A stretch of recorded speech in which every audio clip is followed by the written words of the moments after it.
mengikuti pemilu 2024 mendatang.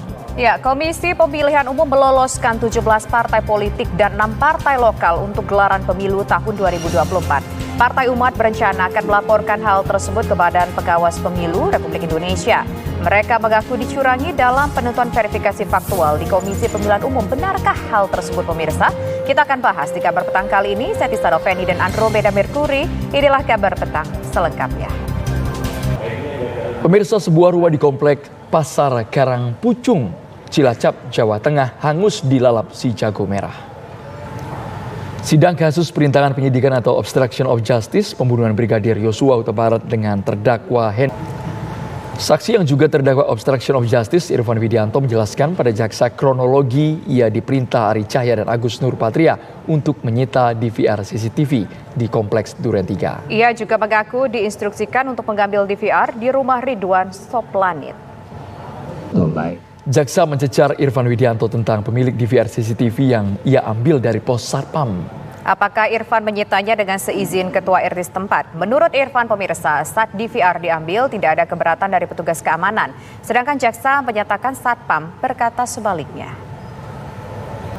Terdakwa Agus Nurpatria membantah keterangan saksi Irfan Widianto soal perintah untuk mengganti DVR CCTV. Agus menyatakan bahwa dirinya hanya memerintahkan untuk memeriksa dan mengamankan DVR.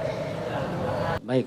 Sidang perintangan penyidikan dengan terdakwa Hendra Kurniawan dan Agus Nurpatria menghadirkan dua saksi mahkota, Irfan Widianto dan Cuk Putranto. Ya, bagaimana perkembangan jalannya sidang di Pengadilan Negeri Jakarta Selatan? Ada rekan kami Hiji kembali dengan informasi penting lainnya. Tetaplah bersama kami. Gagal lolos verifikasi faktual, Partai Umat dipastikan tidak bisa mengikuti pemilu 2024 mendatang.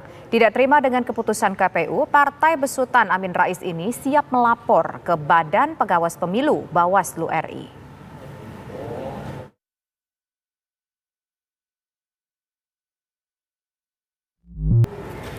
Komisi Pemilihan Umum KPU akhirnya mengumumkan partai-partai yang lolos verifikasi faktual. 17 partai yang lolos ini akan menjadi peserta dalam pemilu tahun 2024 mendatang. Ke kabar lain, penyidik KPK memeriksa 3 ruangan sekretariat DPRD Jawa Timur pasca operasi tangkap tangan OTT pimpinan DPRD Jawa Timur Sahatua Simanjuntak Rabu malam. Ya, pemirsa, kita ke informasi lain yakni mengenai rapat paripurna. Ke kabar selanjutnya, usai operasi tangkap tangan oleh KPK, Wakil Ketua DPRD Jawa Timur Sahatua Simanjuntak tiba di gedung KPK Jakarta, pemirsa. Informasi selengkapnya akan disampaikan oleh Gita Iha KPK. Gita Iha, silakan dengan laporan Anda.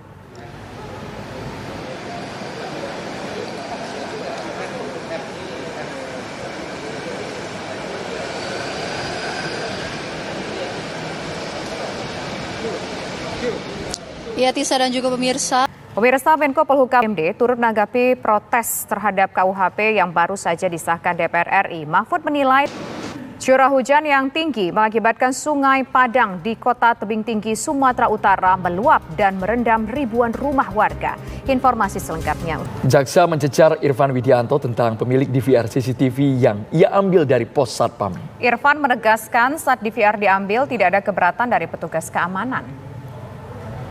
Komisi Pemberantasan Korupsi mengamankan Wakil Ketua DPRD Jawa Timur Sahatua Simanjuntak dalam operasi tangkap tangan. Sahat terjerat OTT KPK atas dugaan korupsi dana hibah ke kelompok masyarakat. Penyidik KPK menggeledah ruang server CCTV DPRD Jawa Timur. Lantas apa informasi terbaru dari Komisi Pemberantasan Korupsi dan juga DPRD Jawa Timur pasca operasi tangkap tangan Wakil Ketua DPRD Jatim?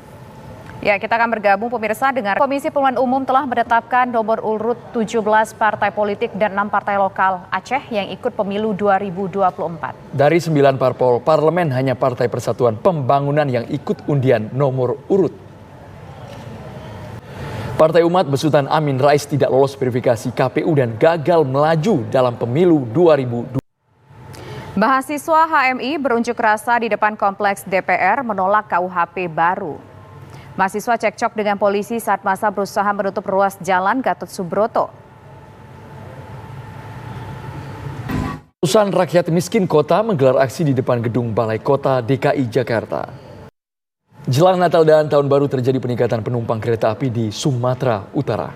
Sementara itu pemirsa, di Parepare, Sulawesi Selatan diprediksi puncak arus mudik Natal dan Tahun Baru akan terjadi pada 2 hari jelang Natal.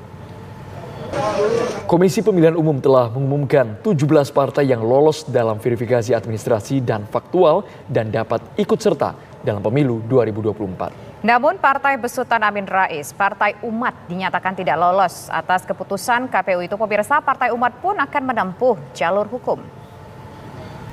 Perwakilan Partai Umat mendatangi gedung Bawaslu untuk berkonsultasi perihal gagalnya Partai Umat lolos verifikasi faktual parpol peserta pemilu 2024 sebelum mengajukan laporan. Batas waktu pelaporan sengketa berakhir pada Senin 19 Desember 2022 mendatang. Mengejutkan, Partai Umat Besutan Amin Rais tidak lolos sebagai peserta pemilu 2024. Padahal, sebagaimana kita ketahui, Amin Rais adalah tokoh politik yang sudah malang melintang, termasuk sebagai pendiri Partai Amanat Nasional atau PAN. Lalu, bagaimana ceritanya Partai Umat Amin Rais tidak lolos ke pemilu 2024? Ya, Wakil Ketua Partai Umat Nazarudin menuding partainya telah dicurangi. Sementara Ketua Divisi Teknik KPU Idam Holik mempersilahkan jika Partai Umat mengajukan sengketa ke Bawaslu dan PT UN. Apa sebetulnya yang membuat Partai Umat ini tidak lolos ke pemilu 2024 pemirsa? Selain itu, apakah keputusan ini kira-kira bisa diubah? Untuk membahasnya telah bergabung bersama kami ada juru bicara Partai Umat, yaitu ada Bang Mustafa. Ke Bang Nahra, tadi kan KPU sudah menjelaskan, Bang Mustafa Nahra, ada 4 bulan termasuk masa perbaikan. Apakah selama 4 bulan itu tidak tahu informasi mengenai keanggotaan yang alfa di tiap kabupaten kota itu? Tahu ya. Kabar petang akan segera kami lanjutkan usai kumandang azan maghrib untuk wilayah DKI Jakarta dan sekitarnya berikut ini.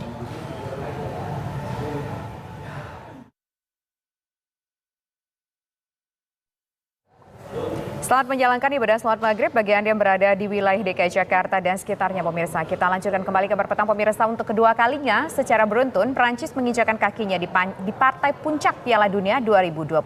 Jumpa tim penuh kejutan Maroko, tim Ayam Jantan menang 2 gol tanpa balas. Kemenangan Prancis kontra Maroko disambut gembira pendukung tim Ayam Jantan yang berada di negara mereka. Sementara kesedihan ditunjukkan fans Maroko usai menyaksikan tim kesayangan mereka kalah.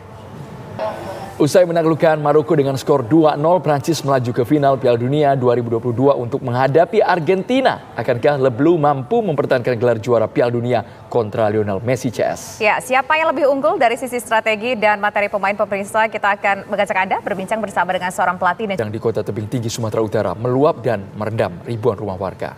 Doni Salmanan terdakwa kasus binary option Quotex. Bahan pokok mengalami kenaikan harga selama sepekan terakhir. Harga bahan pokok ini diperkirakan akan terus melonjak mendekati Natal dan Tahun Baru. Beberapa bahan pokok pemirsa mengalami kenaikan, diantaranya adalah beras, daging, ayam, telur, hingga cabai merah. Demikian kabar petang hari ini. Anda bisa mengakses informasi kami di laman tv1news.com. Saya Andromeda Merkuri. Saya Tisa Noveni, terima kasih atas kebersamaan Anda pemirsa dan sesaat lagi Anda dapat menyaksikan program Apa Kabar Indonesia Malam bersama Putri Viola. Selamat malam, sampai jumpa.